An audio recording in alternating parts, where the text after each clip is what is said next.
दुआ है कि आप सलामत रहें हर तरह की मुसीबत से, हर तरह की परेशानी से। बिस्मिल्लाहिर्रहमानिर्रहीम। अल्लाह तबारक व तआला का फरमान है,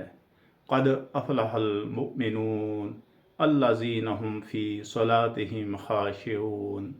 यकीनन मोमिनीन कामयाब होगे वही जो अपनी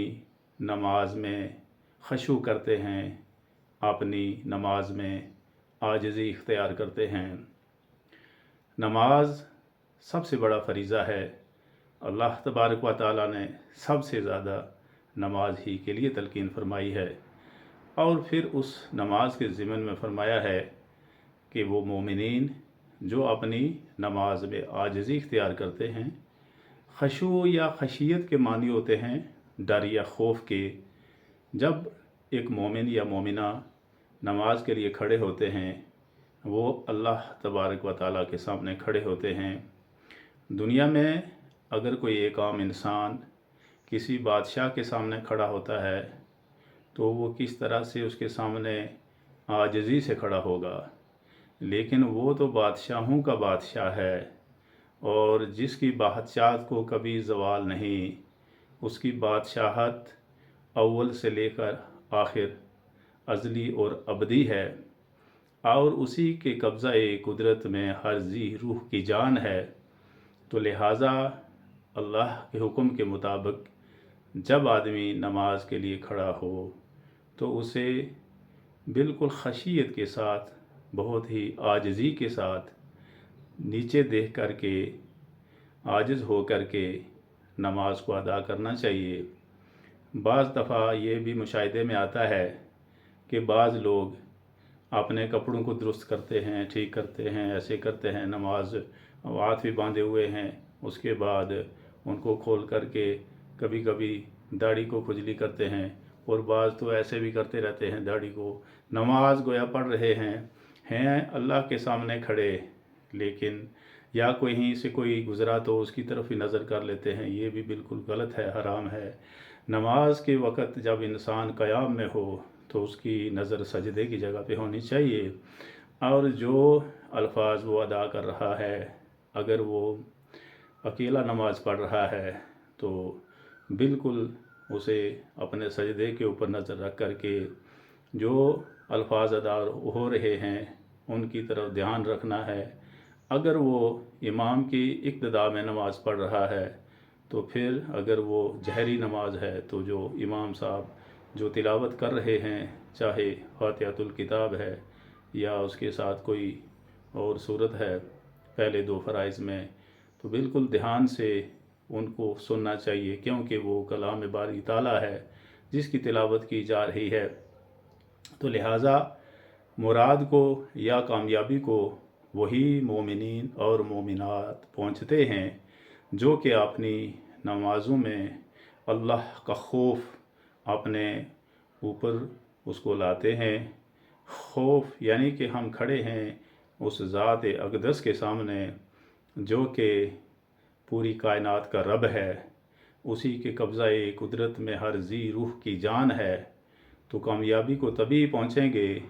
जब नमाज में खशू करेंगे, खशियत लाएंगे, अल्लाह का डर और खौफ अपने अंदर पैदा करेंगे, और बिल्कुल कोई भी बेजा हरकत नहीं करेंगे नमाज के दौरान, और ठहर ठहर कर नमाज अदा करेंगे तो फिर कामयाबी है इंशाअल्लाह, क्योंकि इसकी ज़मानत अल्लाह तबारक व तआला ने खुद दी है। सूरह अल मुमिनून की पहली दो आयत जो मैंने तिलावत की हैं, 18वां पारा यहाँ से शुरू होता है, और इसके आगे मोमिनीन की और भी सिफ़ात बयान की हैं अल्लाह तबारक व तआला ने। अल्लाह तबारक व तआला ने तो सब कुछ बता दिया। अब ज़रूरत इस बात की है कि अल्लाह तबारक व तआला के बताए हुए रास्ते पर चलना, उसकी हिदायत जो कुरान और नबी रहमत सल्लल्लाहु अलैहि वसल्लम की अहादीस में मौजूद हैं, उनके मुताबिक अगर ज़िंदगी गुजारेंगे तो इंशाअल्लाह कामयाबी है। नमाज भी पढ़ रहे हैं, ख़याल कहीं और है, हरकतें कर रहे हैं, दाएं बाएं देख रहे हैं, बिल्कुल जल्दी जल्दी में नमाज अदा कर रहे हैं। आम तौर पर देखा गया है कि कोई इंसान अपनी रोज़मर्रा की ज़िंदगी में बड़े आहिस्ता आहिस्ता से कोई काम करता है, لیکن جب وہ نماز میں آتا ہے، انفرادی نماز پڑھ رہا ہوتا ہے، تو اس کے اندر ایسی برق رفتاری آ جاتی ہے، ایسی تیزی آ جاتی ہے کہ جو کہ انسان کے وہم و گمان میں بھی نہیں پیدا ہو سکتی کہ یہ انسان جو اتنا ڈھیلا ڈالا ہے، یہ نماز کے اندر اتنا تیز کیسے ہو گیا، اس کے اندر اتنی رفتار کیسے آ گئی، اور 1-1.5 منٹ کے اندر ہی 4 رکعت نمازیں پوری ہو جاتی ہیں، اور یہ تو کیسے پوری ہو سکتی ہیں۔ سورہ فاتحۃ الکتاب کو اگر ہم آہستہ آہستہ پڑھیں گے، ساتھ میں اگر سورہ اخلاص پڑھیں گے، پھر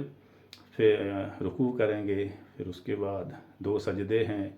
پھر اس طریقے سے اگر 4 رکعت نماز پڑھیں گے تو وقت تو لگتا ہی ہے، یہ نہیں کہ وہی 1-2 منٹ کے اندر یہ پورا مکمل نہیں ہو سکتا ہے۔ تو لہٰذا ضرورت اس بات کی ہے کہ ہم اپنی نمازوں پہ دھیان دیں، اور خاص کر کے خشیت پیدا کریں، کیونکہ ہم نماز کی حالت میں اللہ تبارک و تعالیٰ کے سامنے کھڑے ہوتے ہیں، ہمارا رابطہ اس سے ہوتا ہے۔ یہ ایسی ملاقات ہے جو مومن اور مومنہ ایک دن میں 5 بار کرتے ہیں، اور جو تہجد گزار ہے وہ باقاعدگی سے جو تہجد پڑھتے ہیں، گویا کہ وہ 6 بار 24 گھنٹوں میں 6 بار اللہ کے حضور کھڑے ہوتے ہیں، اور جب کھڑا ہوا جائے تو ذہنی اور بدنی دونوں طرح سے، بدن بھی اس کے سامنے سبمسو حالت میں ہو، یعنی کہ عاجزی سے انسان جھک کر کے کھڑا ہو، اور اس کا دل و دماغ بھی اس ذات اعلیٰ و عرفہ کی طرف ہو، تبھی امید ہے کہ کامیابی ہوگی۔ نہیں تو اگر نماز پڑھیں گے، دھیان کہیں اور ہوگا، اور اس کے ساتھ ساتھ بے جا حرکتیں بھی کریں گے،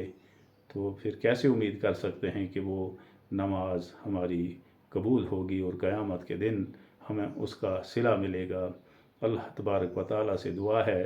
کہ وہ ہمیں اپنی نمازوں میں خشیت پیدا کرنے کی توفیق نصیب فرمائے، اور ہمارے اندر